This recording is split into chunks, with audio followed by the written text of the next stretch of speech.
battery go out? Sorry. While that happens, I'm just going to...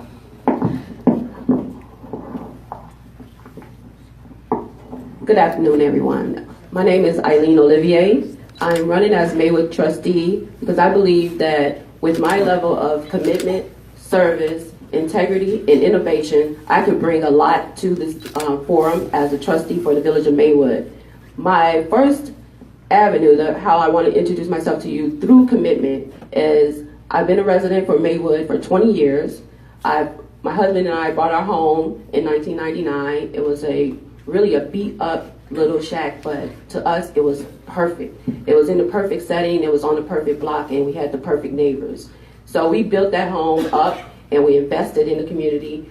Our home happened to catch fire, and at that moment we had our neighbors come out. They embraced us. They said, you know, young people, we need you in this community. We need you to continue making an investment in this community. We didn't want to leave a hole in our block. We didn't want to leave that blight. So we rebuilt our home there. Shirley Higgins at the time, she was one of the neighbors that embraced us, and she told us, you know, we really do appreciate you guys being here. That indicates, yeah, she has an alarm. That's 1 minute. That indicates Okay. Going forward, Camille will hold up a red plate that indicates that you have 1 minute remaining. If you have 1 minute response, and then a blue plate that indicates you have 30 seconds. That's how that happens.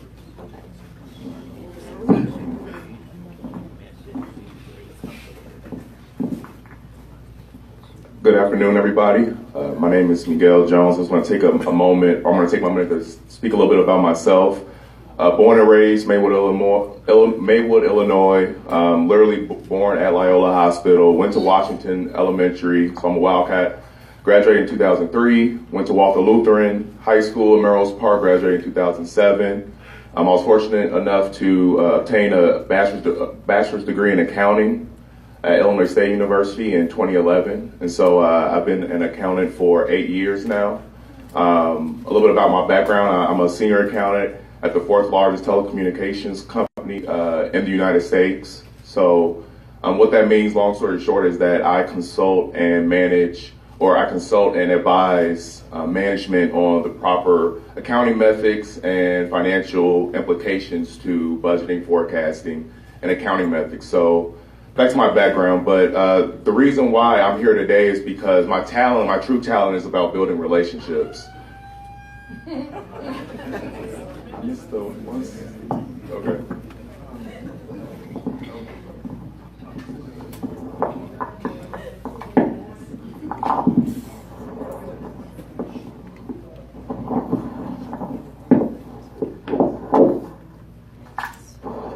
Allow me to make this really brief.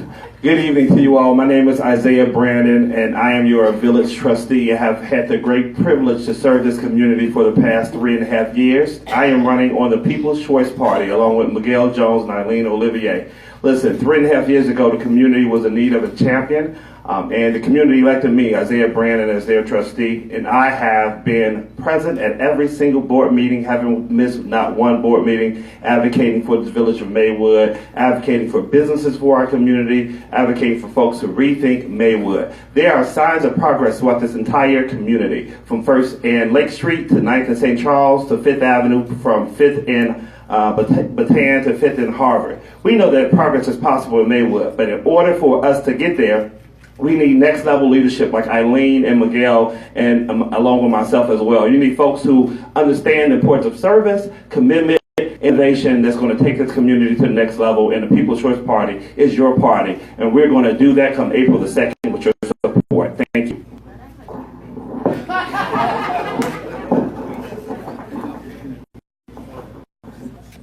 Good afternoon.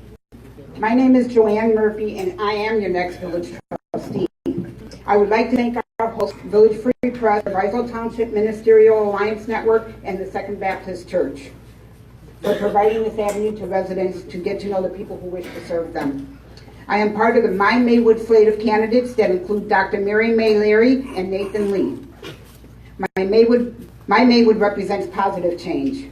We represent diversity in race, age, and gender. We believe we can make this community even greater by nurturing economic development and building partnerships to create stronger tax base, thereby lowering residential property taxes. We will create job training opportunities for future growth. We will work with residents on resolving water issues. We will work towards increasing public safety and reducing crime. We will assist our senior citizen community by ensuring they are all aware of all their available benefits. We will collaborate with the faith-based and other community groups to better serve all residents.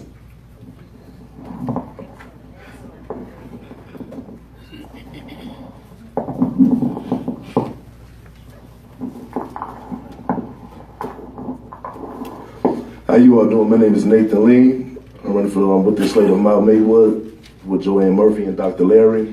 I am Director and CEO of Nacum McGinkin Larry's Boys School Program. I started off with the summer feed program within summers, back to school giveaway, also toy drive every Christmas, and Stop the Violence every summer. One thing I can say, we cannot always build the youth for our future, but we can build the youth, but we can build our future for our youth. Youth is the gift of nature, but with age comes work of art.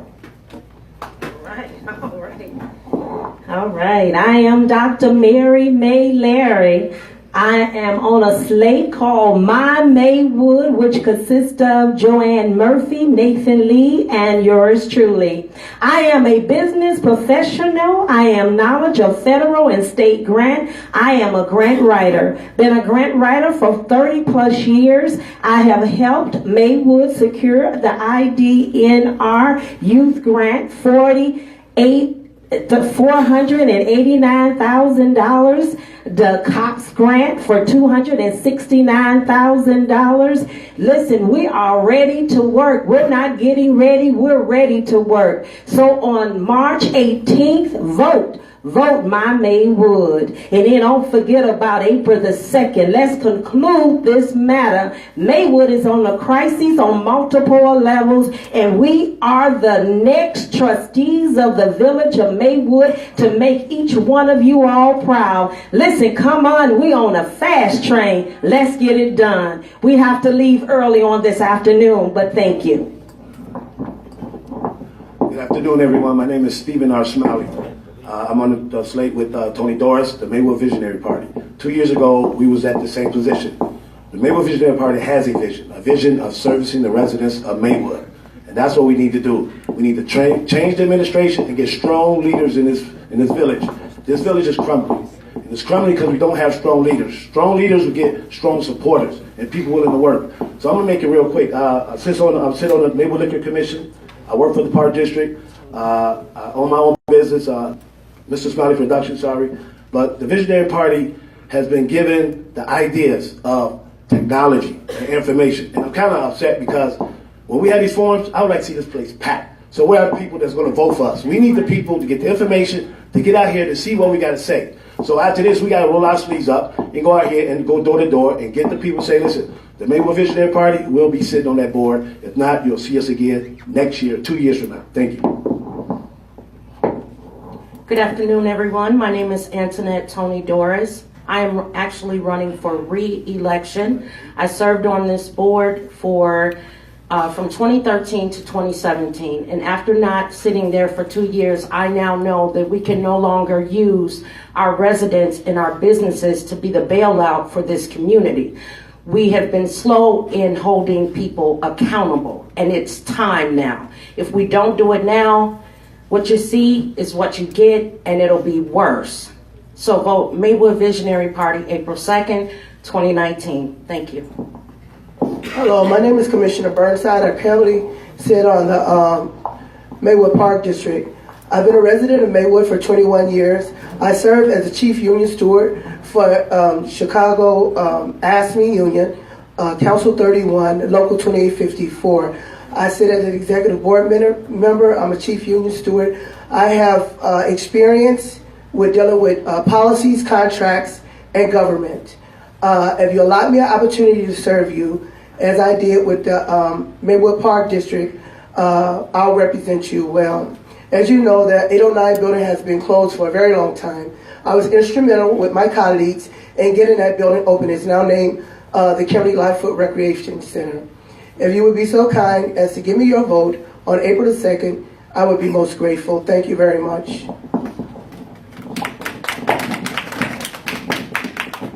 Good afternoon, everyone. My name is Nathaniel George Booker, and I'm running for trustee for the village of Maywood. My family has been in Maywood since 1961.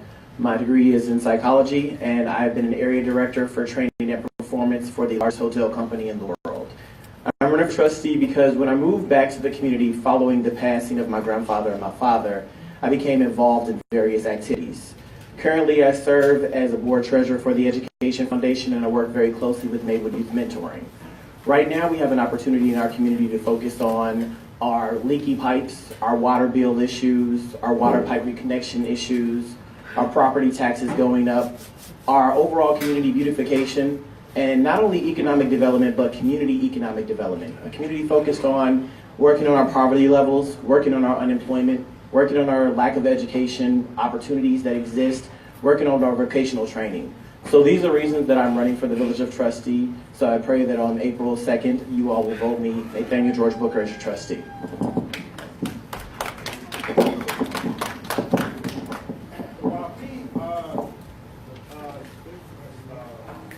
Batteries and that wireless mic. I'm just going to have to talk about with the first question. Larry and Larry, my son, has the Luther Spence. It's just another candidate. So we're going to allow him 1 minute.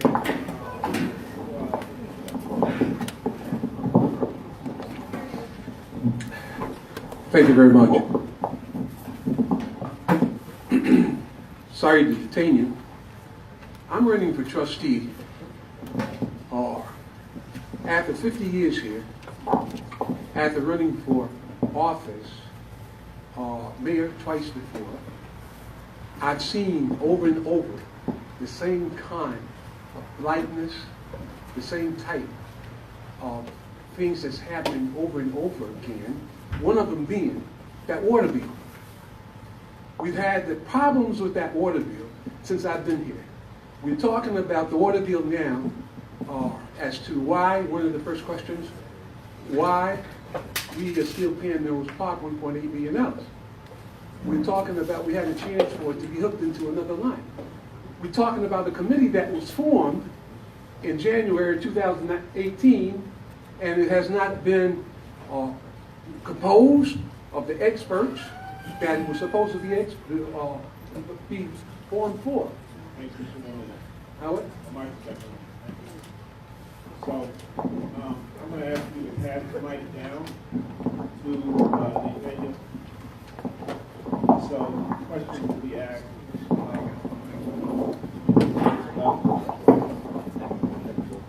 The questions are divided into different issues. So we gave each candidate a political candidate questionnaire that was filled out to us before the start of the forum. Most of them did.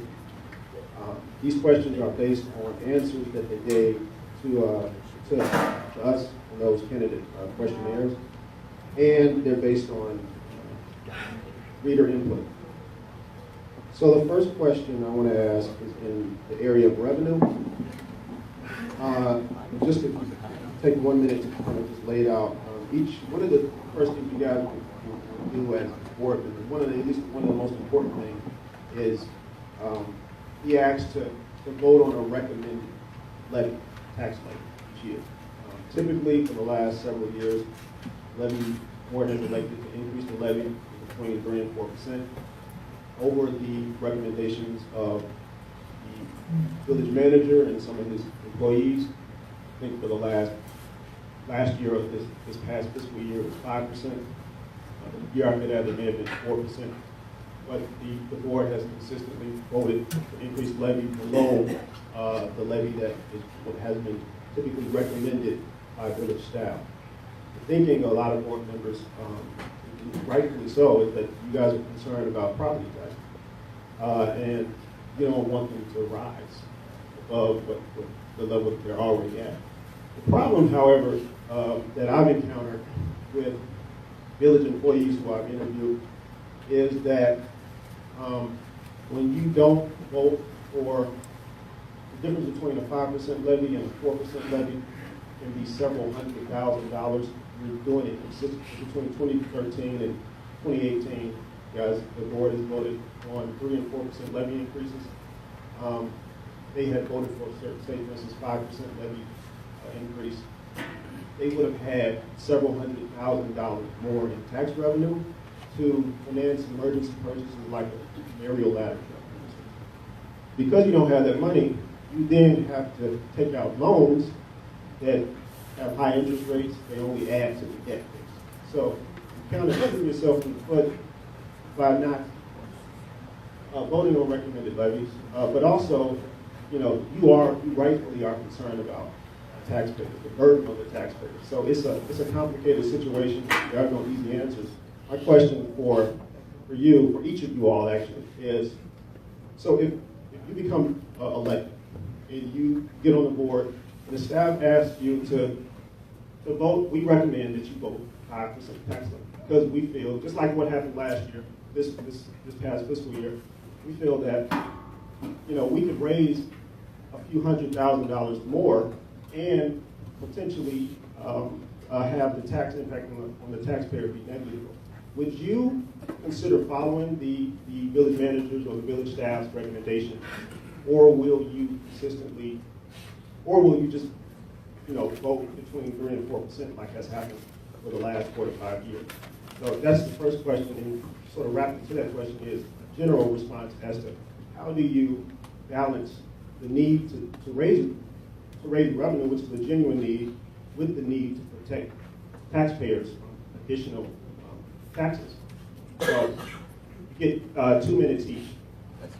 And when I say 2 minutes, that question is directed to each 3 independent candidates and the 3 slates that are represented. So each slate will have 1 person designated to answer the question. So starting with you. Perfect. Okay, so in looking at our overall revenue and talking about our tax levy, I mean, as a homeowner, honestly speaking, sometimes when you're looking at our board or our elected officials, we have to make sure that we're hiring the best of the best when it comes towards our actual village manager and his administration.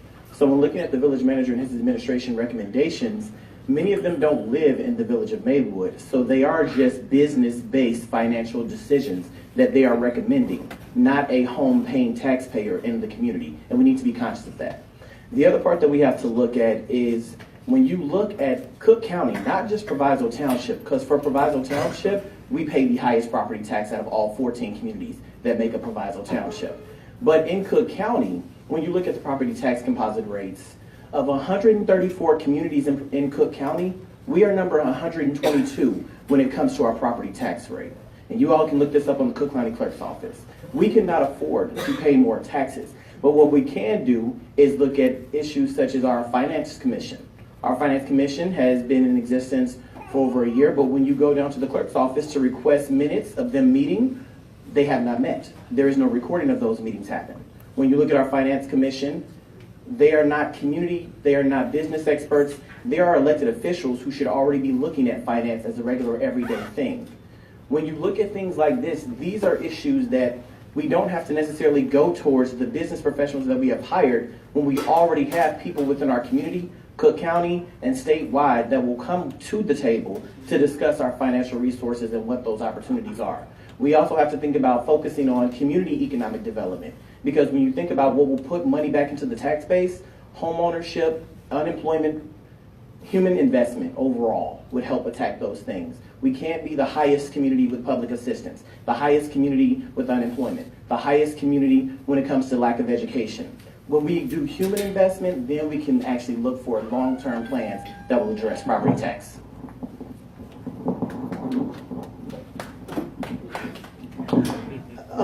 To answer the question, I think the question that I prepared for is in line. It says, how would you balance the need to collect tax revenue with legitimate concerns about resident property tax burden?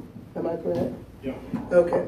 So the average income of Maywood residents is approximately $45,000 a year. Many homeowners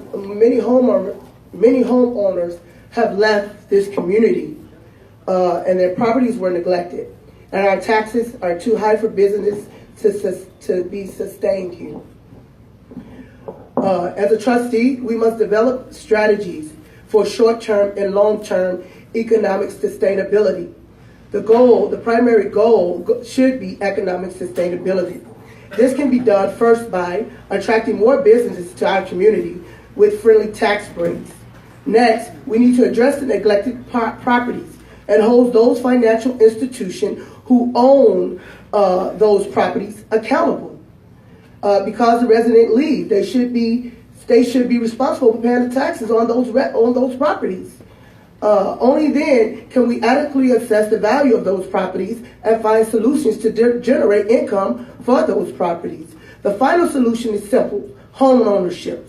As trustees, we can develop a plan to attract the next generation of homeowners by marketing our strengths as our community and collaborating with other governing bodies and financial institutions to make Maywood a more appealing place.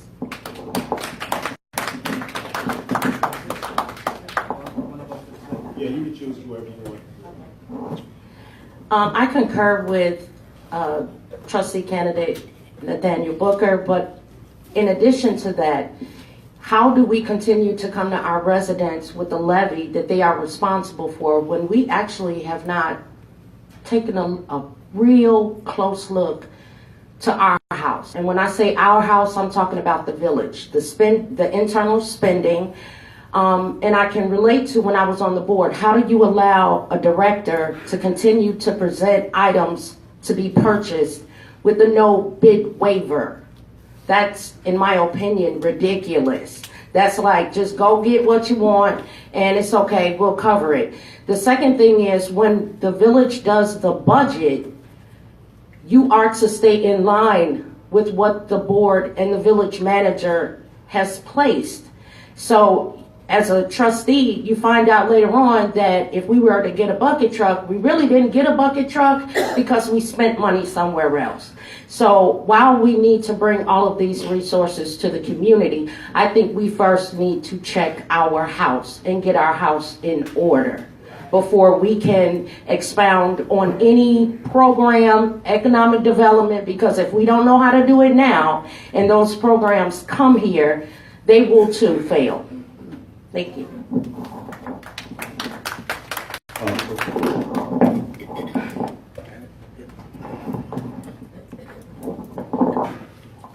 Number one, the way that we're going to increase or decrease our taxes. I'm very, very much concerned, and one of the reasons I'm running now, because I've been in Maywood, my taxes are $1,000 plus per month at my house. I thought about $13,000 a year. Can't continue to do that, and my house has depreciated.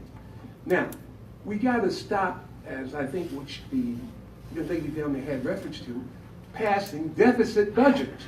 We cannot pass budgets more than the amount of money that we have coming in. The other thing is, we had the fire and police board, the pension fund, that we agreed on, paying them $1 million a month, when we could have gone into a bond issue for over the next 20 years to pay for those. And that money would not be then taken from the general fund. The other thing is, when we talk about whether or not you're going to increase the levy, increasing the levy is going to increase our taxes. All of us out there know that our taxes have increased. Those senior citizens who make less than $50,000 a year have their taxes frozen.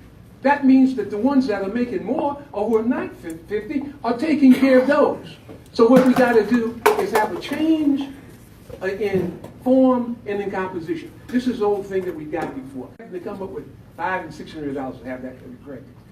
We had to go back and look and take a look at it and stop being dictated by the lawyers that run this village, who runs the school board, and who runs the other villages around that we have. We're going to have to get rid of that.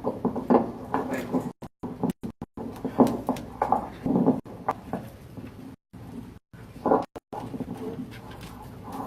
My name is Joanne Murphy again. I believe that the board should follow the advice of the professionals that they hire to get the job done. If you're hiring people that can't get the job done or doing a bad job at it, get rid of them. But if you have faith in your administrator or your administration, you need to follow their advice.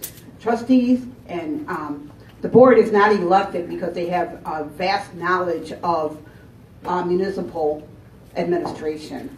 They're elected for various reasons, as we all know.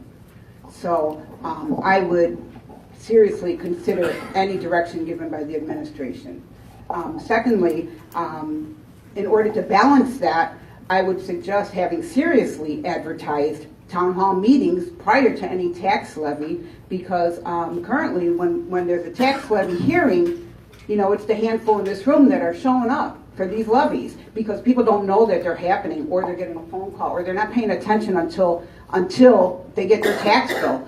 Everybody needs to know where all these taxes come from. They need to know who they need to go to, all the different bodies, the school board, the county, all of them, and voice their concerns there as well. But I feel that people will, as long as they're informed, and the better that they're informed, the more they'll understand the situation we're in. I can't believe that the residents here want to continue a blighted environment. I'm sure, I know me as a resident want to have it all resolved and move on so that we can have our beautiful community as it should be. Thank you.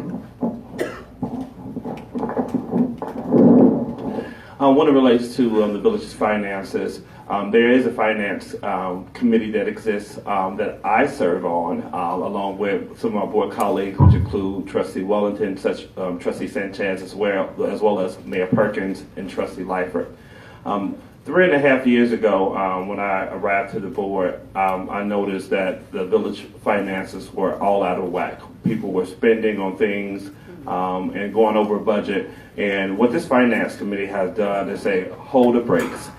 This is not acceptable. And we have held the village manager accountable for making sure that the different department heads live within their means and stay within their respective budgets. In regards to the increase in the tax levy, there are state mandates that are in place that we have to fund things like our pension and other obligations that we have to meet as a community as well. No one wants to increase anyone's taxes, and that's why we negotiated for the past 3.5 years. The tax levy has been at 3%, and that's why we negotiated this past year to increase it an additional 1% to 4%. Understanding the need to address those state mandates. What we must do is continue to bring in more businesses, continue to sell these vacant lots throughout the community, and we are doing that. There are signs throughout this community. There's this notion that we dark, doomy, and dad is absolutely so far away from the truth. We're seeing signs of economic development. We're addressing that, and I believe that the village of Maywood, you guys are going to continue to see more businesses move in, us continue to sell these vacant lots so we can make sure we keep our tax levy at a rate that is feasible for our taxpayers. No one wants to increase anyone's taxes. We all live here, whether you rent or whether you own a home. Because if you rent, guess what? That a homeowner or landlords will go up on your rent as his taxes are increased. So we all understand that, and we want to make sure that we continue to work to create a feasible community. You can keep there. I have a follow-up question. This is directed to Trustee Brandon. Several people at the table bring up some valid points about commissions. There have been 2 commissions that were created last year to address a variety of things. Golf course development, one trustee said we should have solar panels put on it. And then the board unanimously created this commission so that we can look into buildings, redeveloping this golf range. Commission, from what I understand, has never even met. Secondly, there's another commission with respect to trying to look at an alternative water source in Middle Park. That commission has never met. Finance committee, from what I understand, has not regularly reported out what they're doing to the public. They haven't regularly posted agenda meetings. They posted one a few weeks ago, some days ago, for a meeting that they're having on the 26th. But that's the first time, perhaps ever, that that's happened. So, Trustee, you sit on all 3 of those committees, or you volunteered to be on them. And so, what are you going to? This is what's happening with you in the committee. What are you going to do differently when you get reelected to ensure that these commissions and committees do what the board created them to do? You said I said on all 3 what commissions? The 2 commissions that you created, that the board created with respect to finding an alternative water source to Merrill's Park, the commission to redevelop the golf range that has been shuttered for several years. And then the finance committee that doesn't regularly report out its progress. So let me speak to the water situation. You got 2 minutes. Okay, so you want me to address all those issues? Okay, so let me speak first of all to the water situation. So this is something that has been talked about for decades. For anyone who's been around in the village for any long length of time, you know that this has been part of the conversation. So in regards to us moving this whole needle forward, it is a complex issue. In regards to the water, so the water line that travels to the village of Maywood is owned by the DuPage County Water Commission. And it takes bringing all of these different factors to the table. There have been conversations, although the committee has not been formed, there have been conversations pertaining to this issue of how do you do it? Is it going to be cost efficient? Who owns the water line? And we know that the DuPage County Commission, Water Commission owns a water line, and we are going to continue to look at that as an avenue to save the taxpayers money. To see if it's possible. But in order to do anything, first of all, you need a team of individuals working together, willing to address these issues, to put them top on the agenda. So that's the first thing pertaining to processes to make sure we're addressing these issues. I'm the one who brought the water situation to the table. It was approved unanimously by the board, and that's something that we're going to move forward, but you want to move that issue forward with Miguel Jones and Eileen Olivier and Isaiah Brandon.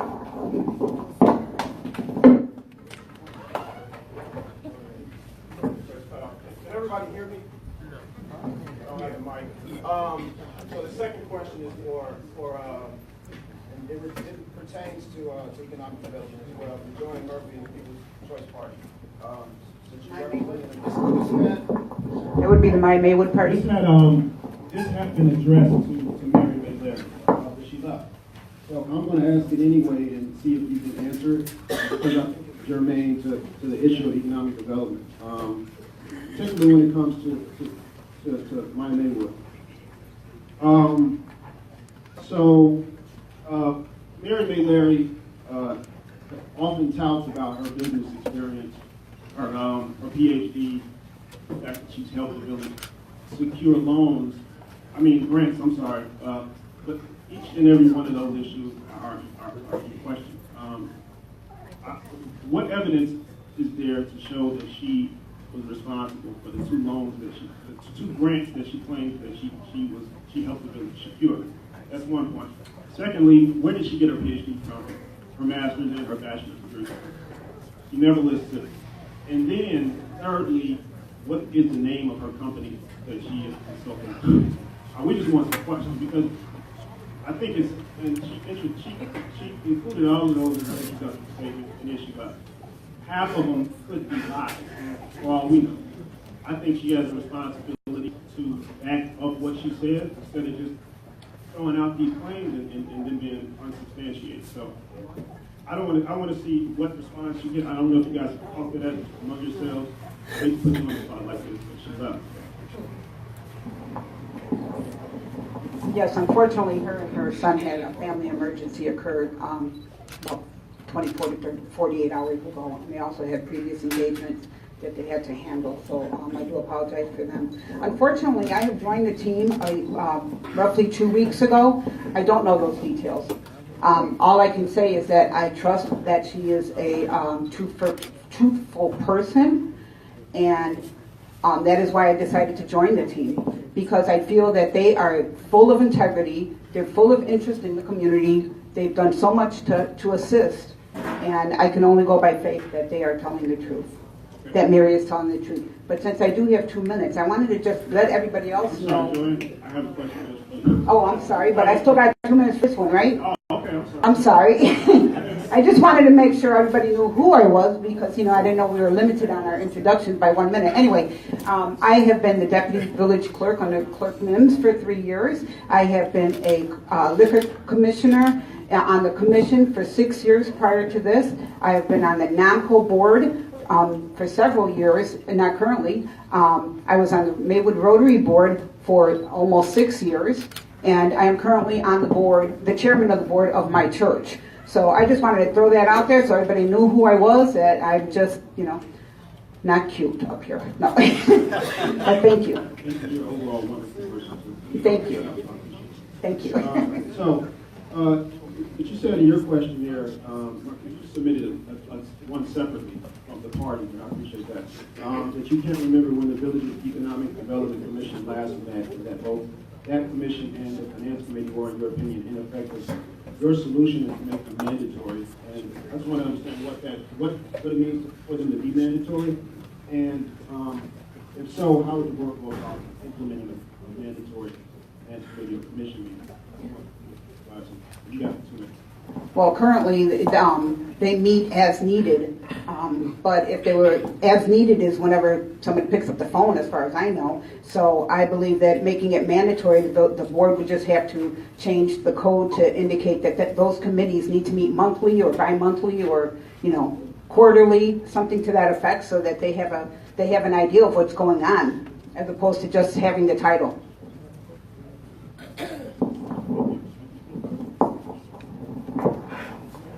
Mr. Spence, you wrote your question there that committees and commissions need improvement, that trustees can help improve them,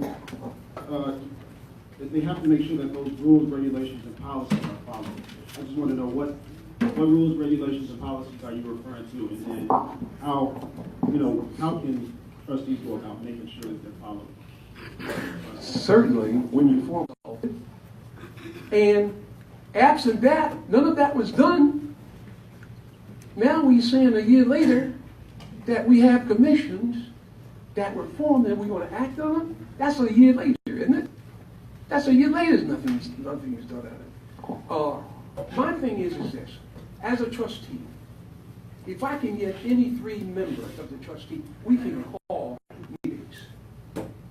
Notify the mayor, and we can call special meetings to see that these things are followed. Now, the question here is, I'm not doing it. I'm not doing it because any special things other than I think I can help those folk out there who need it, and I can call these meetings, have people informed. I plan, if I'm elected, notify, and have some form of communication, whether it's a radio talk show or something every 2 weeks, to notify everybody as to what's going on. We are not informed as to what's going on, and we're just going along, and that's the reason that we continue to have the blindness and the downfall of this community.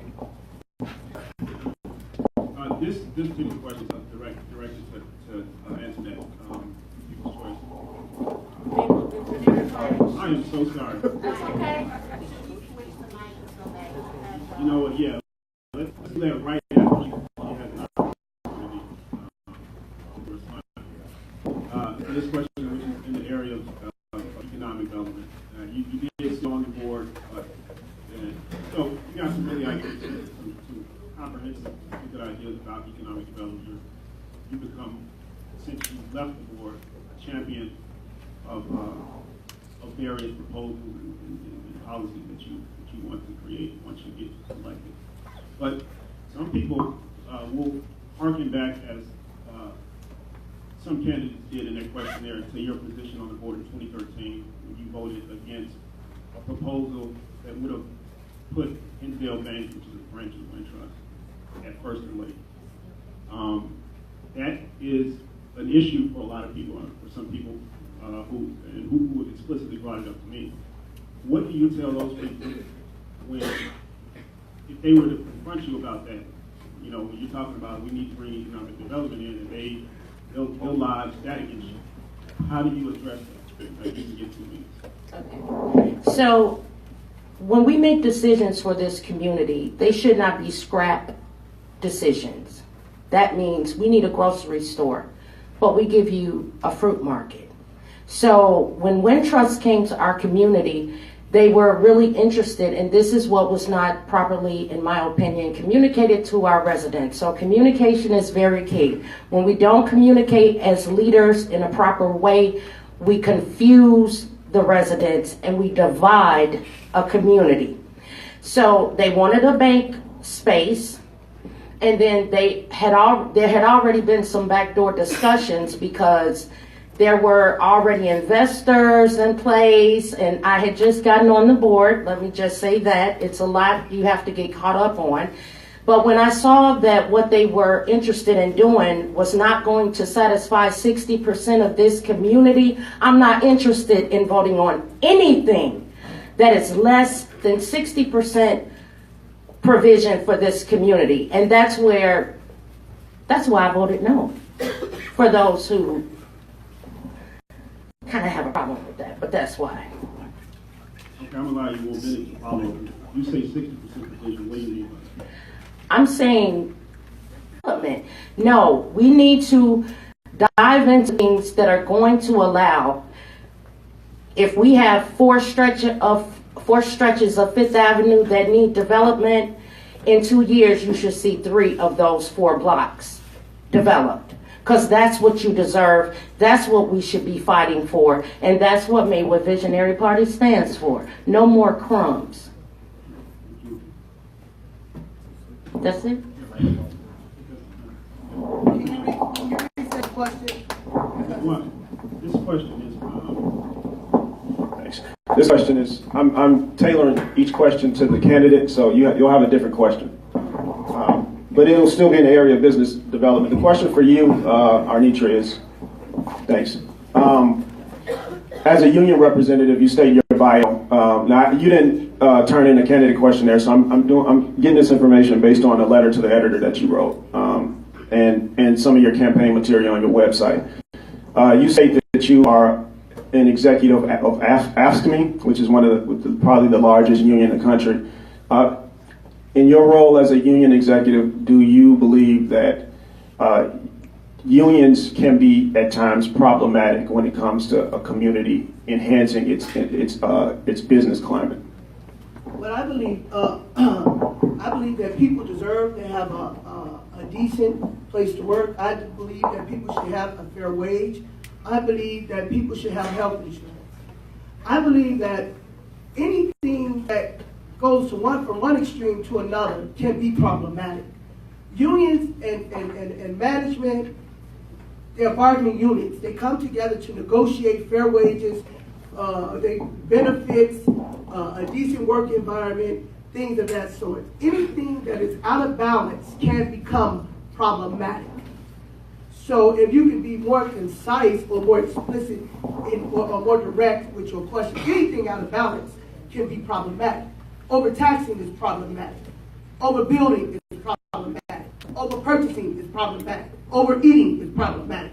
So what do you mean when you say problematic? Anything out of balance is problematic. Okay, I'll give you a chance to ask a follow-up question. So you said you'll have experience negotiating union contracts, for instance. Have you reviewed any of the union contracts that the board has currently approved? No, I have not. I have not reviewed any of those contracts. Okay, you can pass them because I can't ask it without you having read them. So, this is for Nathaniel. You said in your questionnaire that we want to get to this tax break, but after I ask you this and you respond, I'll allow the mic to come back this way, and all the other entities will have an opportunity to respond to this same question. I'm going to pose this to you in particular first. As most people know, last year the board voted to give a massive tax break to National Cycle, a nearly century-old manufacturing business in Maywood. At the time, village officials estimated that this property tax break would have amounted to around $1.4 million in tax savings over 10 years. The village manager, however, was extremely vocal in his opposition to the tax break. He said that the company's savings would potentially mean higher tax bills for residents. But since that nationwide competition, there has been significant backlash against Amazon and against corporations in general that try pitting municipalities against each other in order to get the most free government money. A February 21st article, for instance, in the Christian Science Monitor explains that according to a broad spectrum of conservative and liberal economists, cities and state often lose when they give away tax breaks and other subsidies to lure any company to set up shop. And the debacle for Amazon could signal a shift toward greater public scrutiny of big tax break deals for corporations. My question to you is, if you're a trustee and you're presented with that situation again, another company, say for instance, wants another $1 million tax break over however long, how would you go about considering whether or not to give them that money? So really quickly, looking at the law process, let's take away Amazon. Just look at our back door. Let's just look at North Riverside and Berwyn. North Riverside just lost the Tony's Fresh Market to Berwyn by one street light. You can literally probably throw a stone to where their new location is. Part of the reason that they lost that was because Berwyn gave a better incentive package than North Riverside did. North Riverside already had Tony's Fresh. It was already operating there. But because the incentive package was better to move right across the street, they chose to do so. In the economy that we're in today, you have to look at being competitive. And if being competitive means having the best foot forward when it comes to incentive within Maywood.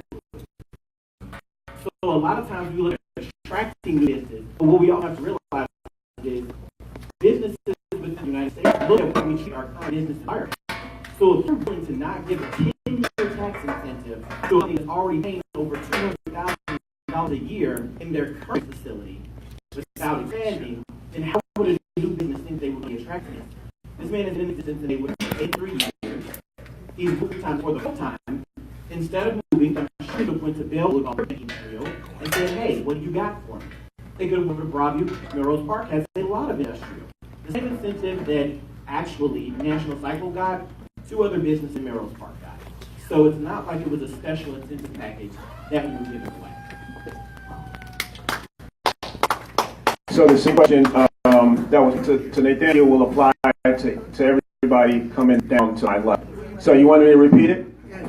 So basically, what's your opinion on tax incentives like the one that the board helped grant National Cycle? Well, I'm in total agreement with Nathaniel. I think it's very important in order to attract new business and to sustain for economic sustainability. You have to give tax incentives to businesses. When businesses come into the village of Maywood, what happens is out of order. They get a big tax break. You know, maybe let's say a 5-year, just hypothetically speaking, tax break. After that 5-year period is over, well, bang, they give, oh, here the taxes, $10,000. No, you have to gradually increase their taxes and I give them one lump sum once that tax break period is over. I think Nathaniel Booker was very thorough in his explanation, and I'm in total agreement with what he said. And I think that over time, once they had that break, we have to gradually bring them apart as it relates to taxes. Thank you. Anybody from I'm feeling bad for Steve because he hasn't talked yet. So I want Steve to address this at least so that we can get him in. Sorry. Yeah. So with the national cycle, I would have voted no for the fact we're going to give this company who's been here 83 years, they moved 3 times, give them a tax incentive, but we couldn't help out a grocery store. Nobody goes to all these. Our businesses are walking out of here, but we have nobody going to help these other businesses stay here. So we just like a tax break, and then the residents get footed the bill. Why do we get footed with lack of services, and you get the residents have to foot the bill? We keep doing everything on the resident, but we want to help a company. If your business is not successful, then you have to find a way to build that up. So bringing in the economic development, bringing in business to this village, we look at what do we have to offer. Just like the thing said, we have to offer that business something. So if I had a business coming in, I want to know where I want to put it at. I want to put it at 5th of Washington. What is it at 5th of Washington that I can bank on that's going to bring revenue to my business because there's nothing there. So we ask the residents, oh, we're going to do this, we're going to raise your taxes, we're going to do all these other things, but we're not giving services. We have bad services. And I'm going to just bring up some things I haven't said that much. It's just one. I did 2 years ago, Channel 7 News came to me, asked me about the water that was leaking on Madison. There was a hose running out there for 10 years. We looked at the water department came, looked at it, clear water with no sin. I had a $900 water bill, single family home. $900. And the reason me and my wife paid it was the fact that I was running, and I knew somebody was going to throw that at me. But I wanted that question to come up. Why is it that I have to pay $900 for water? Why is it that see you for the start? And in that investigation, I got not one call. They went and talked to the water commission. And that's it. Thank you. It's coming back. Same question. Do you need me to repeat it or? No, I don't need to. Okay. This company has been here. Talk in the mic, please. This company has been here for the length of time that it's been here. The first question that comes to my mind is that they've been paying taxes for the years that they've been here, and they've been successful in doing it. That's what successful businesses do.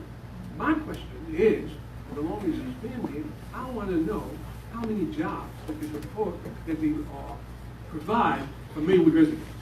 That's my question. And I think that's the question that we have to look at. All the other businesses. Centers, Aetna, I would like to know the number of residents that Maywood residents have at those places.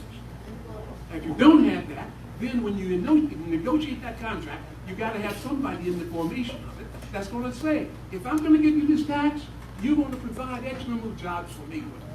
My question, going back to national cycle, and I don't know anything about it, but I agree with the village manager on this. I would vote no.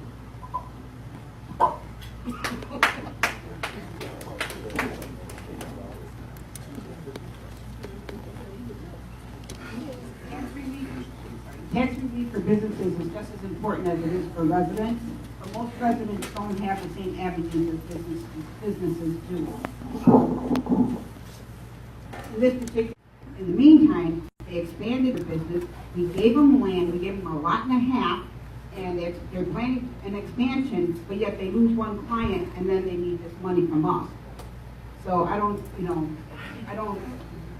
see that, because we're giving them the land, we're giving them the money, we're basically paying for their expansion, and it's not fair if it falls on the residents. It's just not fair. Overall, obviously, tax incentives for businesses are wonderful.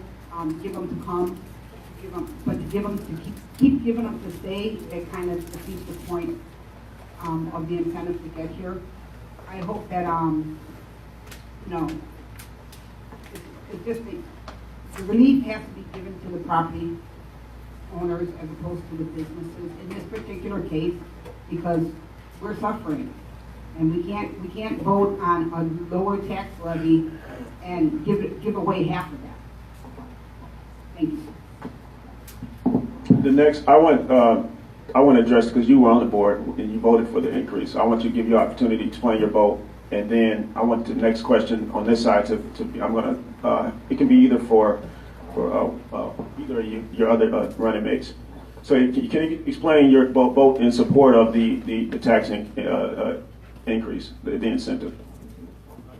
Sure can. I definitely. Sorry, it's three of you guys. I will allow an additional minute on top of the 2 minutes if any of your running mates want to chime in on that as well. Okay. Appreciate it. Sure, I definitely voted in favor of it, because the first thing, 3.5 years ago, when I wrapped the board, there was this notion in the business community that Maywood did not know how to do business, and that there was too much red tape. So you just can't have businesses coming in. You got to make sure that you create a strong and resilient business based within the community. You talk about a business who's been in the village of Maywood for 80 years. They had never come before to ask for any incentives before the village. And let me tell you, we put a strong plan in place. And I want to thank my board colleagues for making sure that was put, because everybody chimed in. We were all very much involved in the conversation in regards to giving National Cycle the incentive. So one of the things that we put in place in regards to their agreement was to make sure the property adjacent. No, we didn't give them anything. They purchased the property adjacent to their space, which was owned by the village of Maywood. So what we also included in there, and this is where you don't miss a board meeting, you show up, you can be a part of the conversation. So what we also put in the agreement was we made sure that they are to build on that land. So in the contract, in the agreement, we made sure that there was clear language to say not only do you have to purchase the adjacent property that's next to you, you have to build on it as well. And we gave them a timetable, a clear timetable, to say if you do not follow through with this timetable that we put in place, guess what? You will no longer receive this tax incentive. So you have to put strong, it's like a give and take type of relationship. So you just can't have businesses coming in. You have to make sure that you are putting a system in place to make sure that the business that you have in the community are strong businesses. They do this all around. As a member of the Economic Development Commission for the Midwest Mayor's Caucus, it's about negotiation. It's about who can get what and when you can get it. You got to be at the table. And you got to make sure that you are doing everything that it takes to sustain the businesses that you already have. So for anybody to say that it was a bad idea, you're talking about a business who have been committed to Maywood for 80 years. We have to show some commitment as well. And I believe that it is something we can do throughout the community. Of course, we can't get these things out, but we have to evaluate business. And based on their commitment, which I evaluate 80 plus years, to me, it matters. And that's why I voted yes. Was that 2 minutes? That was an awful long 2 minutes. Oh, okay. Did I? No, 2 and then them an additional 1 minute. So that's okay. You can still get your 1 minute. You got lucky there. Thank you. So one thing I want to do is, like, sometimes you have to take a step back with some of these decisions and understand what the implications are. And so, this is not only just a business decision, it's a branding issue as well. When you make these type of decisions, you impact the further negotiation skills that you're going to have with other companies. I do agree that this incentive, even though it wasn't the best for the current financial situation that we are, board members can't make decisions for where we are, we have to make decisions about where we want to go. And so the reality is that this company has been with the community for over 80 years. And so there's contingencies to this agreement for them to have on average $140,000 in tax incentive over the next 10 years where they have to develop. And if they don't do these things, then they don't get the incentive. So, I mean, there are things in place, if you understand the details of the agreement, that make this a good deal, a win-win for the community and for that business. It can't just be a win for the village and a loss for businesses. And we have to treat businesses with respect. So I'm going to allow a follow-up question that you perhaps can answer, Eileen, with respect to how because there's a risk when you approve these types of things that other businesses may want to have the same, and you risk opening the floodgates to a lot of other businesses who may have the same asks, but you can't give everybody can't have every long-term business in the community can't be given, a significant tax breaks to that level at least. So how, one, are you concerned about that particular issue, that risk, and then how do we work to mitigate that? First of all, I'm in agreement with the resolution. You get 2 minutes because you haven't spoken yet, so you can get 2 minutes. Yeah. I am in agreement with the resolution to keep national sites and to offer them the incentive to stay, because that not only sends a message, like Miguel was saying, with our branding, and it tells other businesses that are we difficult to work with here in Maywood? Is it a win-win? Can we develop negotiations where we have a win-win situation and allow those businesses to come into Maywood? If every business that comes into the town and they look at us and they say, well, you can't even retain the businesses that you have, a business that has been invested in this community for 80 plus years, and we're offering them not free money, we're offering them a chance to develop their land on the land that the village owns, so that they are actually giving back to the community. So in 10 years, we've actually regained those profits that we invested in that business. And we'll also keep those employees that were employed by this company. We have Payless Shoe Store that lost 2,000 plus employees. We have Toys R Us that shuttered its doors. You can't continue to have this anemic development of businesses leaving, employees being kicked out of these companies. So Maywood decided to work with this company. I think it was a fair exchange, and I think that we can balance property tax issues with homeowners and business owners on a case-by-case basis. Thanks. So this next portion, you try to get to as many people as possible. You'll have a minute each. And I want to speak to some of the strengths that each of you give and some of the particular ideas that you or your slate presented. And so I'm going to start here again with Eileen and Miguel. Eileen, you are working in the real estate or the housing industry. And you guys said that one of your plans is to hire or to bring on board a professional who would work to try to purchase vacant houses in Maywood so that we can get them onto the tax rolls, and they be paid by a commission fee. Am I correct? Go into more detail about how that's going to work in 1 minute, if you can. Our slate is focused on building our economic development. So to do that, we've designated an economic specialist or a housing specialist that will work in the economic development department. By separating the economic development department and giving it its own place in Maywood, a prominent position, so that we show that we have placed an importance on economic development, and supplying it with a housing specialist who's designated to go through the village, assess the properties that we have, give them a fair appraisal, and then be able to put them back on the tax roll so that we can decrease the property tax implications on our residents. So that's part of our plan, and we do plan to identify a person that will be a specialist in an area that work on a commission basis, so they don't have to be employed by the village itself. So that'll be a savings in itself. And I think that that'll incentivize them to get the most amount of money that we can. So it's not going to cost anything, is what you're saying? Obviously, you bring some accounting skills to the position. And in your questionnaire, you guys said that you would look at the lack of proper accounting practices currently employed by the village, and you identify 5 material weaknesses related to financial controls. And go into detail about those 5 material weaknesses that you identified in the 2018 or 2017 audit report that just came out. Because I was not clear. It was kind of vague in your answers. So you got 1 minute.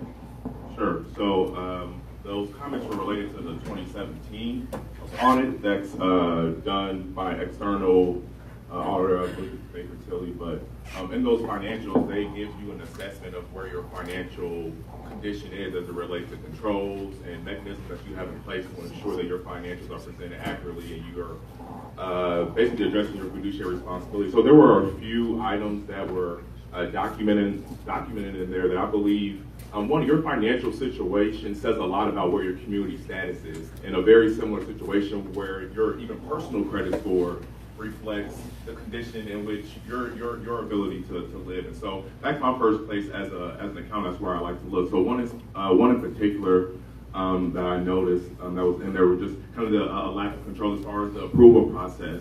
What is our procurement process in general? Do we have a process? What is the workflow in that? What is the hierarchy in that? And being able to establish that. And what I would want to do is bring those type of controls into that environment where you have to address it on a quarterly basis so you can get those material weaknesses. They really should be 0, but we have multiple. So that would be my issue. Gotcha. I appreciate that. I'm going to go to Joanne.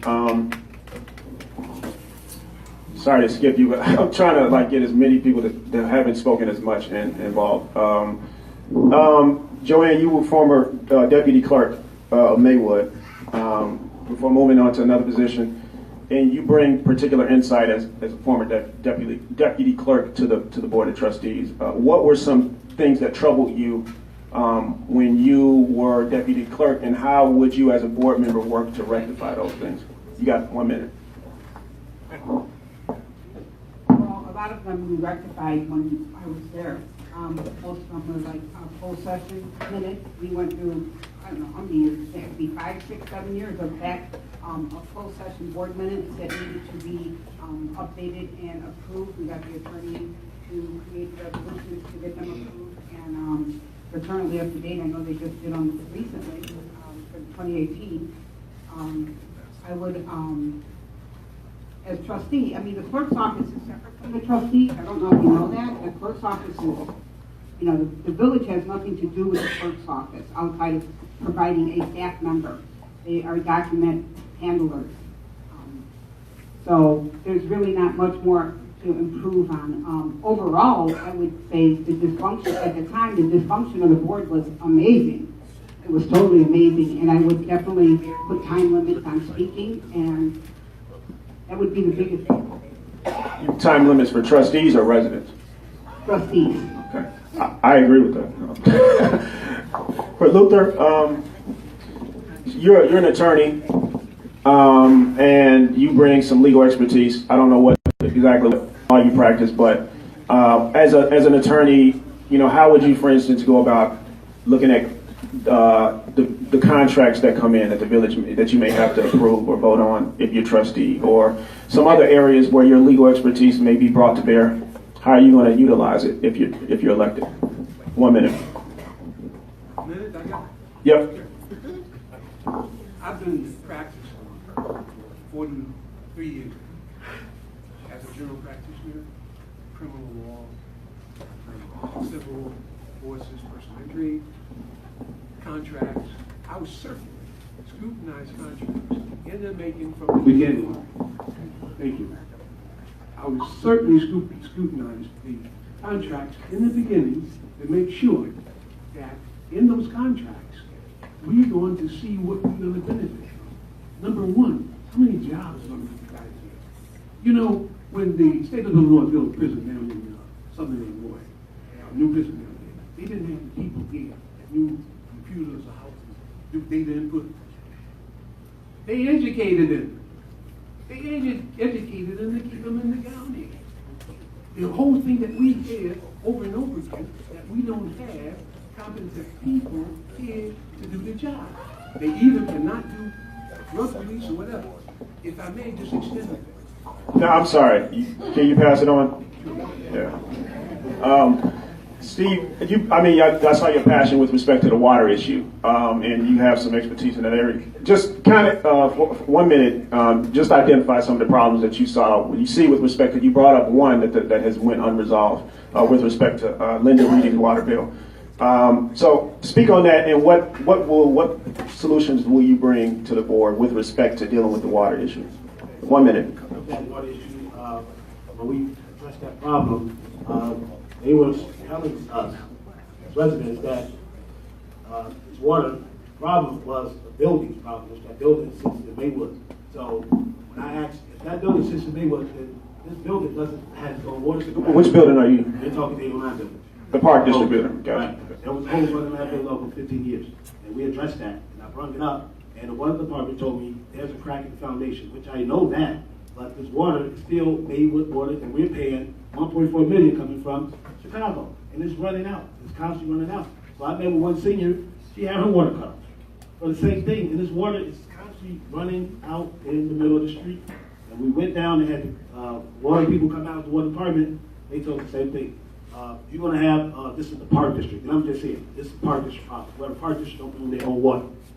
They don't own their own water. And when that water got cut off, when they shut that water off, it busted again, and they tried to patch it up. And the problem we have now, we put band-aids on these water issues, and the pressure is constantly going down the line. That's why we got so many water breaks in this village right now. All right, Jeanette, I'm going to allow you a minute and then we're going to pass it over, and I'll allow Isaiah to respond in the second round. He's a sitting trustee. There's a method to the madness.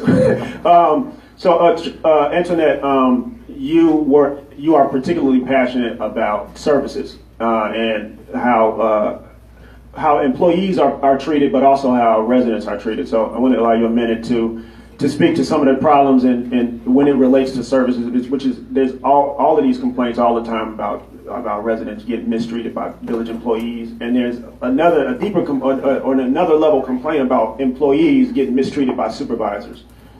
So you have some particular insight into that. What are some things that trouble you, and what are you going to do to help mitigate those problems? And you're only giving me 1 minute? Sorry. Okay. So understanding that if our employees are not treated fairly, they won't produce for the residents who pay for their checks, right? So we do have some internal employee problems, but the village manager, in my opinion, and according to our ordinance, runs the day-to-day. He is paid to handle these situations. So we can't tell him specifically how to like fire this person, hire this person. But we can hold him to a higher level of accountability to create the morale and the conditions that are good for our employees so that they can continue every time they walk through that door or whatever door. They are giving 150% to our residents. If we can't give economic development, which is what everybody is asking for right now, we need to be excellent in the service we provide. Arnitra, you've been particularly vocal about having lost your son last year to violence, and you state that police safety needs to be improved, but in your letter to the editor and on your campaign website, you don't go into a lot of specifics. So you can commit to go into specific details about how you plan to what specific proposal you plan to implement in the area of public safety. The area of public safety, again, my son, I lost my son 2 years ago, and there's others about children, and you all know about things like that. But when I think of public safety, I think about community involvement. It's very difficult for our law enforcement agencies to serve us without us assisting them. We put a great burden on our police department. We put a great burden on our fire department. We put a great burden on our water department. But what are we willing to do? My son's murder is unsolved, not because the police is not doing their job. It's because the community is not doing their job. You have people that witness things and they don't say anything. You have fire department. You say, I want the fire, my house catch on fire. I need the fire department with the fire truck. Then you complain when they take out a loan to get you the fire truck. We have to have a balance. We have to respect the people that we put in office. And I don't think it's a problem with the people. It may be a problem with the methodology or the method that we're using. So maybe we can tweak the method in governing, and then the public needs to get more participatory in the process. Don't expect anyone to do more for you than what you're willing to do for yourself. Thank you.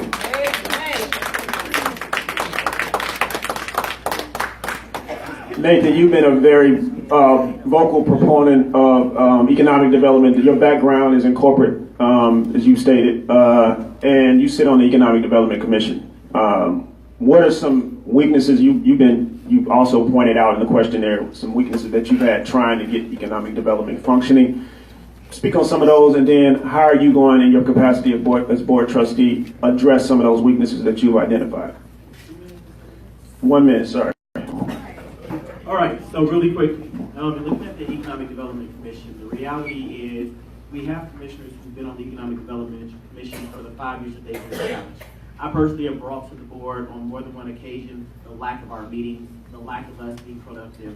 The fact that we just reappointed 4 people last year who hadn't met in over 2 years is problematic for our community. So when we talk about the economic commissions and we talk about these various commissions, if the Board of Trustees' job is to request monthly or quarterly reports from these commissions and that is not happening, then that's a problem on the elected officials.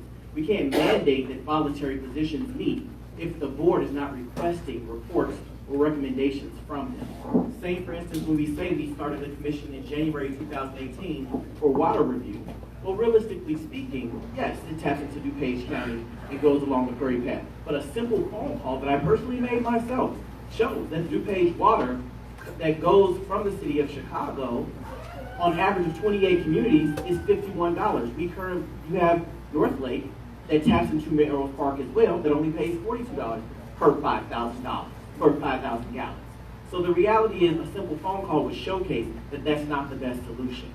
Our problem is not the water flowing to Melrose Park versus the transmission. Is the fact that if anybody saw this, make the ending beautiful. Make it beautiful. 45% of our water leaks before we even get to the water. So we have to address the infrastructure before we can do anything else. Okay. I want to start with Isaiah. Obviously, you're the only sitting trustee on who's running right now. So you bring a unique perspective as a sitting trustee. And as a trustee, you implemented some creative things with respect to youth involvement. You've taken young people to D.C. for the last several years. What do you plan to do? And you guys have talked about the issues in the area of building trust, for instance, planning town halls and things of that nature. What do you? What are some other things that you guys, your slate, plan to implement when it comes to building trust, and particularly bringing in young people into the civic, the governmental process in the village? So you get 1 minute. For those of you in the room know that I've been involved in Maywood for a very long time, probably over 20 years, since I was in grammar school at Washington Elementary. So for me, youth have always been a passion of mine. I've been on the front line for young people, whether it's stomping out lines throughout Maywood or throughout the Proviso. It's nothing new to me. So continuing to do what we're currently doing as far as getting youth involved in regards to government, it's the same thing that was done for me. When I was a young kid, I was brought to my first board meeting by a sitting trustee, and I never stopped attending those board meetings. It was about bringing people to the table, let them know that they have a voice, and listening to our young people. We want to build a community that's going to represent our millennials, and let them know that they too can be a part of our government and making sure that their ideas and their concerns get implemented. Listen, we want to make sure we build a thriving downtown that includes our young people, that includes spaces for them to express themselves, and we're about creating an arts district somewhere along Fifth Avenue to make sure that we do that. Okay, we're getting up on 1:50. I kind of want to try to at least try to end at 2, even though we started late. But I also want to give some of you guys who may be chomping at the bit to say some things that you feel you may not have had the opportunity to say. 2 minutes to do that. 2 minutes per independent candidate, and 2 minutes per slate. So 2 minutes to I'll give you 3. Okay, I'll give you all 3 to one in particular, but please please be specific as possible. When you get elected in the first 3 months, what are the first 3 things concrete actions that you're going to take as a board member, as an elected official, as a trustee? 3 minutes, 2 to 3 things that you're going to do within the first 3 months as an elected trustee. And where the mic, we can start with the People's Choice Party. You can take 1 minute each. You can all, whatever you want to do with it, however you want to divide the time is between you.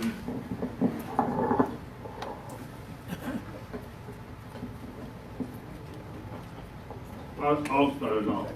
What I'm going to continue to do, what I have been doing, is continue to work and show up on behalf of this community, to continue to advocate for economic development, continue to advocate for those things that are needed and necessary to create a thriving and resilient community.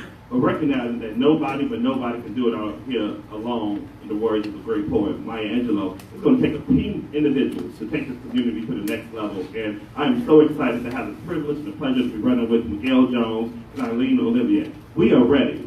We don't have to get ready. I have not missed not one single board meeting. You're a part of every conversation, state, federal, and the local level as well. And we're going to make sure that we continue to do that work. We're going to make sure we're down in Springfield advocating for resources to come to this community so we can repair some of these problems, our age-old issues, economic development, the water issue. But we're going to tackle that, and we're going to do it together. We look forward to your input and your continued involvement as we move this community forward. Okay. People's second vote, the People's Choice Party. I want to just cut in. I want a specific action item. One thing you haven't given a specific. So what specifically will you do when you get elected? What one thing that one of the first things that you're going to do? Be concrete, and then you guys can go as well. The first thing I'm going to continue to do is focus on economic development. There's a conference coming up to promote the community. I think we can continue to promote our community, to promote our assets in regards to the vacant lots that we have throughout the community. I had the pleasure to go 2 years throughout my term, and I look forward to being on the floor advocating for economic development at that particular retail and development conference for the village of Maywood. Thank you. Yeah, so as far as the first 3 things that I'm going to tackle, I'm going to address that in just 1 second. I will say in the first 30 days, I'm going to take a lot of time to learn. I think folks are so anxious, and it's good for the audience to say what you're going to do, but you need to take some time to digest the material. These things are decade-old issues, and when you try to dive in and just for the sake of making decisions, you put your community and yourself in a worse situation. So the first step is taking a step back and understanding, okay, what are the issues and what is my role within that? And so after I figured that out, I want to focus on the three main issues: brand strategy, finances, and economic development. So I also want to focus on things that aren't monetary issues. I think when you come from a situation where money's always an issue, you make money always the stopping point. What can you do without money to make change? You can impact your brand, you can impact those finances. I spoke with my background as far as putting in controls from a financial perspective. I believe those will drive a lot of risk issues within the community because you're putting in these type of stipulations and you're putting in these type of process improvements. So when I'm not in the role anymore, when I'm elected, someone else can step in and they can re-perform some of those same tasks.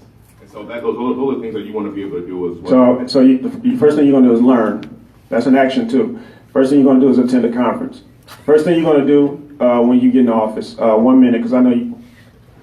I want to make sure you guys. What I'm going to do is going to go to Springfield and to the conference to learn more about the process for advocating for Maywood and being able to solicit more opinions on how other communities are handling their problems.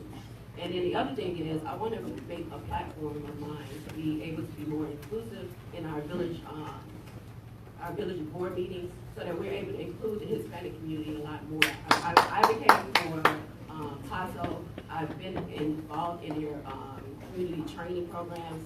I've actually attended the same sessions that Maria Perez did before her board elected in District 88.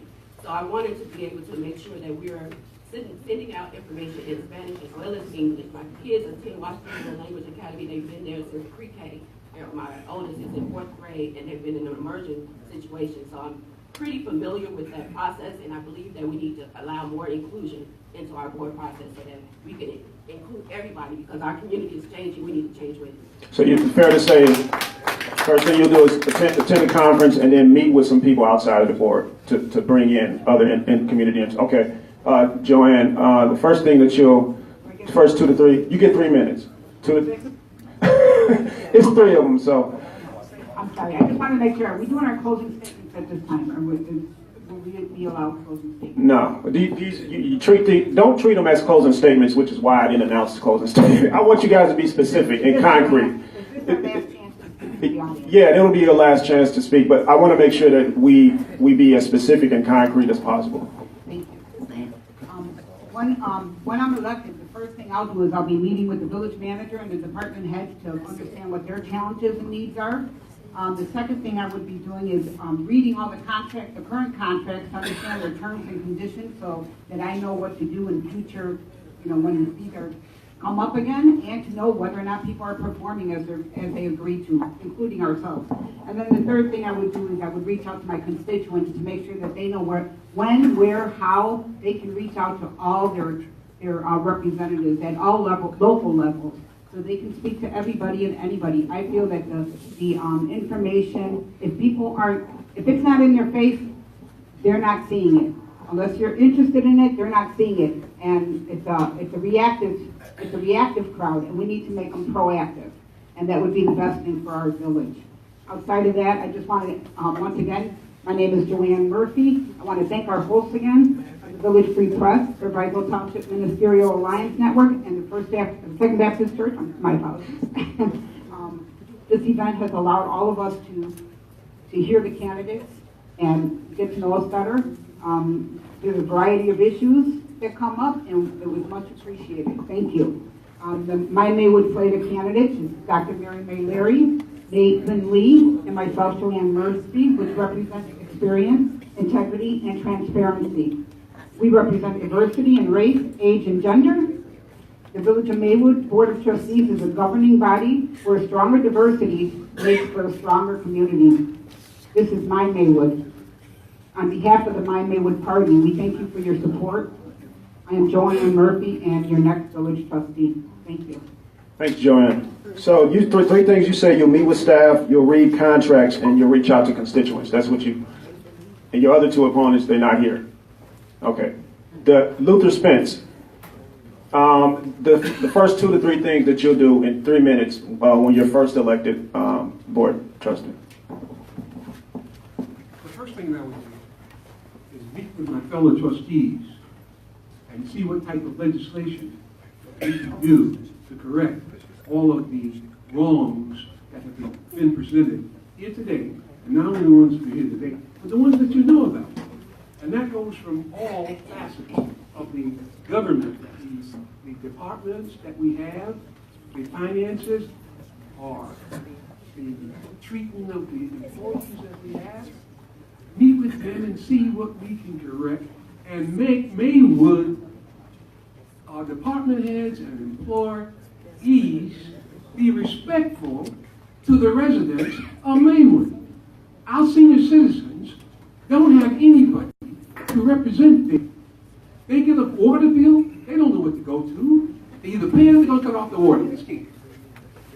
I will make sure that we address that. That's the issue. The second thing I'm going to look into, I don't know whether we have any grant writers or not, but Maywood has one thing going for it. We talk about economic development. Why do we think that we haven't had economic development? It's because of the mistakes that we made in the past. The proviso, the Maywood or garden or whatever department that you had, that most of you don't know or probably were not members of the board, but we should look into that so that we won't make those mistakes again. I think the other thing that we're going to do, we got the Maywood Housing Authority. Government funded, administrated by the Maywood Housing Authority. We should look into that and to see for the abandoned houses that we have, if we can create a situation where we can use revenue bonds that won't cost the taxpayers anything to buy up all of those abandoned houses, lease them out to people on a 5-year, 8-year lease that they can move in. It gives them another basis for taxes that we will be getting, and it gives them ownership. We need to look at things like that into that. The other thing is, we can forget talking about bringing back, I think, businesses. We talk about the businesses that we have. The businesses already left because all these stores was not performing. It was not performing is the same way that Whiteway left. Whiteway was here. Aldi came in. They had to compete with them, and they couldn't. We need to look back along First Avenue and see what kind of industrial or businesses that we can bring in. Trucking, we're so close. They located to everywhere. You think I'm kidding? Go over on Fifth Avenue where they just look over back and look over there and see the 50 trucks per day that you get in the old theater. We need to look at that, this old commercial, to see what we can do with that. We need to look at what Loyola leads to us. Loyola Teaching Hospital, Gottlieb's Teaching Hospital, the other ones, they have doctors that come in and do their residencies every 4 years. If we can provide some kind of condominium, and condominiums and hard for them. So that's what we need to look at and see. To sum up, my name is. You're done. I'm just trying to try to summarize the concrete things that you just said that you want to do, which were you're going to meet with residents. Meet with your fellow trustees. Got you.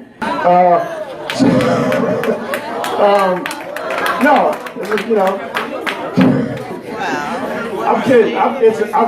We need to bring some hilarity in here. Sorry. And you're going to look into grant writers to come into Maywood. So those are 2 or 3 concrete things that you said you're going to do. Steve Smiley, you get 3 minutes to talk about 2 to 3 things that you're going to do when you get elected. Well, again, my name is Steve Smiley, Maywood Visionary. So the first thing I'm going to do is learn. I'm going to learn the organization, learn how the board works. Secondly, I'm going to sit with fellow trustees. It takes 4 votes to move. So no matter what we talk about up here, if we all against each other, nothing happens. So that's the first thing I'm going to do. It takes 4 votes to get the ball rolling. Okay? Secondly, I'm going to go door to door. When we were visionary part, door to door, it's all about service. That's all we got to think about. Service, service, service. The reason we're sitting here, because we're telling you all we're going to service, give you the service, water, safety, public works. We're going to do that. That's what I want to do. I want to see service. I want to see our businesses do what they're supposed to do. Okay? I have a thing about getting the best of the best. I want the best. If I got to pay these high taxes, you got to give me some good service. You have to give me some good service. I want to go to these stores and make sure they're not serving this old, spoiled, milk, outdated food. I've been in them. As a liquor commissioner, I went to a couple of these stores that sell these new cigarettes. and I work with the police department, and we shut it down. We cannot allow our kids and our residents to be treated this way. I don't care what business it is, you have to give me 100% if I'm paying 110%. Well, I want 150%. We got to service our seniors, we got to take care of our youth. Third thing I'm going to do is build a connection with the park district. We just opened up the 809 building. Beautiful building. When I was a kid, we had a safe hub. You would go to the park and go there till your parents pick you up. We need to bridge that gap, put it back together so our kids have somewhere to go. It's there, it's called the recreational center. Kim Life Recreation Center. We cried about it. It's open. Let's use it. So we got to build a relationship with our park district and say, listen, we need to put organizations here. We need to put some programs in the building to help these kids. And then I'm going to go around to some of these businesses. If we got all these opportunities, set up some programs. So summer programs for our kids, some after school training or something we have to do and service everybody in this community because first of all, again, we're here to service you all. Okay? And another thing, information. That's why this place ain't packed. We get lack of information. I brought up the thing about the reader boards y'all see out Maywood. I brought that up 2 years ago. They put them up. It's put up, but it's not put up correctly. You know why? Because you can't see it, because the trees in the way. You have to do things the right way. You just can't pat me on the back and say, oh, I fixed that. That's not fixed. When you go into the village hall, that board should have information up, daily information. Who are the trustees? If there's a problem going on in the city, you should have the information called the information board, but there's no information on it. Okay? So those are the things I'm willing to do once I sit down with trustees. That's what the Maywood Visionary Project service. Thank you. So you said basically you're going to meet with your fellow trustees and residents to try to build support for various proposals. Tony, you get 3 minutes. First 2 or 3 things concrete things that you want to do when you first get elected. Okay. In our opinion, the board sets the tone for this community. So I know we may not invite each other to our backyard barbecues, but when we sit at the every personal issue has to stay at the door, and we have to come together as a team. Yes, it takes 4 votes to move at any and everything. And I get that we're not going to always agree to disagree, but if we cannot work together as a board, if the head is not right, the body is not right. So I would first request that we come together collectively as a team. And if that means that we have to have meetings to try to learn to understand one another, then that's what we're going to have to do. The second thing is, everything is up in the air, just swirling around. And as it drops, that's when we want to talk about we've done something. I would like to sit with this board and kind of put everything into a funnel. And we agree as a team. What are the 5 things that our community has been dealing with that has not been productive? And so let's put them in a funnel so as they drop out of the bottom, we can stop putting Band-Aids on these issues. We can address them, resolve them, move them out the way, and take on the next battle. So that's the second thing. And then the third thing, I do respect and care for the current village manager, but we need to have quarterly reports. And if this means that your staff is we're gonna have to set aside for the board and the folks that get paid with the taxes that our residents pay. You need to tell me. If you told me you projected first quarter that you were only gonna spend $20,000, but then second quarter comes and you spent $45,000, you need to tell me why. Right. And you need to tell me how you are not going to make that same mistake again. And if it is recurrent, then you need to be woman or man enough to say, Mr. Norfleet, this is why we need da-da-da-da-da. So he can come to the board. We have to know these things in order to make great decisions for our residents. Right. Those are the 3. Thank you. There you go, Jody. Again, my name is Commissioner Financial Barbara Burnside, and thanks for the plug. I'm currently on the Park District Board, and I have a great team. And without teamwork makes the dream work. And we all stumble, we all fall. But I have a great group of people that is working collectively with me in order to make things happen. So the first thing I want to do as a as a trustee for the village of Maywood, once I'm voted in, is to see who has the vision. Follow who has the vision. Bring us out of economic survival to a point to where we're thriving. You cannot do that without a vision. Without a vision, the people perish. Second thing, I want to learn a job. We know what the problems are. We have economic development. What we don't have is economic sustainability. And pointing the fingers, the blame game is over. I'm just saying, the prelude is over. We're done with the dress rehearsal. It's time to move Maywood forward. This is a village of eternal light that has been dimmed. It's time for us to shine now. It is my job as a trustee to enhance the people that are around me, to make them become more successful. In order for me to be successful, I have to inspire the people around me to help them become more successful. We all stumble, we all fall, but we all have to get up. Either we're going to perish as a village, or we're going to thrive as a village. In the past, we failed to thrive. Now we're crawling. It's time that we walk, it's time that we run. And the third thing I want to do is work cohesively with the different bodies of government. Come together with the Beautification Club. See how we might be able to market Maywood. What would be our marketing strategy? We have a great deal of athletes that come up out of Maywood. Maywood is the home of the Underground Railroad. You know, if you don't know where you've been, you can't know where you're going. But the bottom line, you cannot lead anyone if you're not willing to follow. It's one person with the vision. It's my job to get behind that person with the vision and help make those persons or that person to become more successful. My job is to assist and to learn and bring collectiveness to a divided village.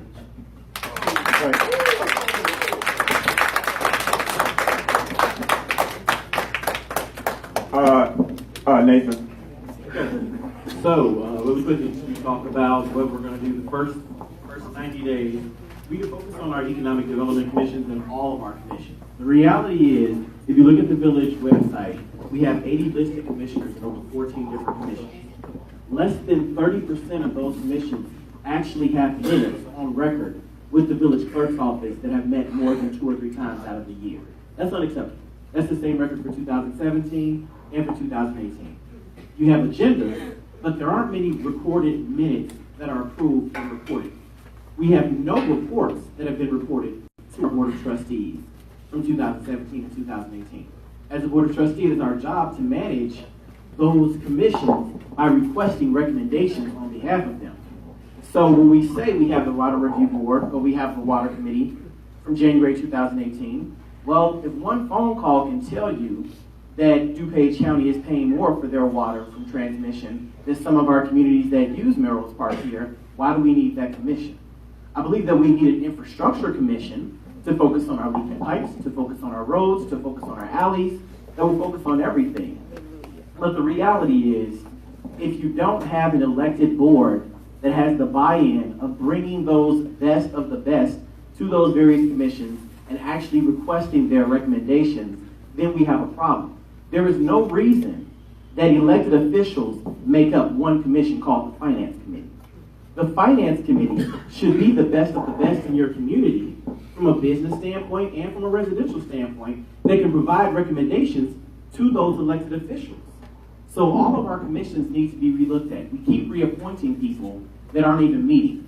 We know that they're not meeting. It's being presented to us that they're not meeting.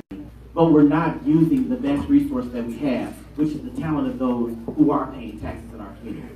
So that would be one of the first things. Second thing is I would look at our overall establishing some sort of Maywood Alliance Commission. So in looking at the process, School District 89, School District 209, Park, Library, Proviso Township, Maywood. When was the last time, aside from a requested town hall, that all of those elected officials came together to discuss moving this community forward overall? If you're an elected official or if you're the executive director of, say, the Park District, you all should be having at least quarterly or bi-quarterly meetings that focus on moving the community forward. Other part that I will focus on is our village administration. Willie Murphy, great guy. But from the elected officials, what have we given him and his team for measurements of accountability? How do I measure how I pay out his 15% do I measure increasing his salary? If we don't have the actual tools that we've given that are giving measurements of success on a monthly and quarterly basis, Finance Committee, you projected this, you reported this. How did that happen? Respectfully, Thank you. People's Choice got 6 minutes, and between the two of them, Maywood Visionary Party got 6 minutes. So I got That's because they're a party. You get three minutes each. No, it's 3 minutes each. And I don't even, let me just, did each of you get 3 minutes? I don't think each of them got 3 minutes. Collectively, they got 6 minutes. Yeah, I think the ball may have changed, and that was my fault. And it's on me. I apologize for that. If you want an additional minute to talk, each of you to say some things, that's only fair that you get that. Because I think they only got 6 minutes. The problem is, yeah. Stopwatch was running. I got it. I'm just trying to rectify a mistake that I made. Individually, they didn't get collectively 3 minutes. Isaiah got more than they did. So each of you will get another minute so that we can all have equal amount of time to speak. So no, it's not. 9 minutes? Can I get a show of hands? They should be sharing one vision, right? If they're in slate, they should share one vision. No, but so 9 minutes versus 3 is kind of unfair when one vision should be shared between them. No, just hold on. Let me talk. Let me talk. I had one idea in mind before we went down, and then the idea became to give each of you guys 3 minutes. When we first started, each of these people didn't give 3 minutes. The idea was that each slate would get 3 minutes. But then it changed. So things changed. I'm trying to be respectful of every single candidate. That's what happened. That's an error on my part. And so I'm going to try to rectify that by allowing them, if they want it. at least giving him his last minute to finish his closing? He didn't get 3 minutes? No, he didn't get 3 minutes. If he did, Isaiah got 6 to talk by himself. Right. Let's just be impartial. Right.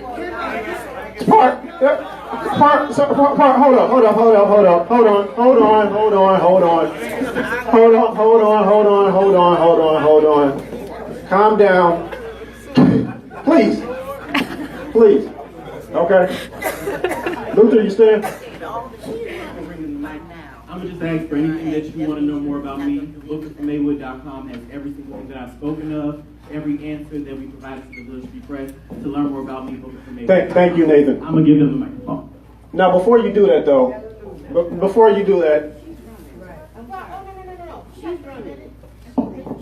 No, I'm running it.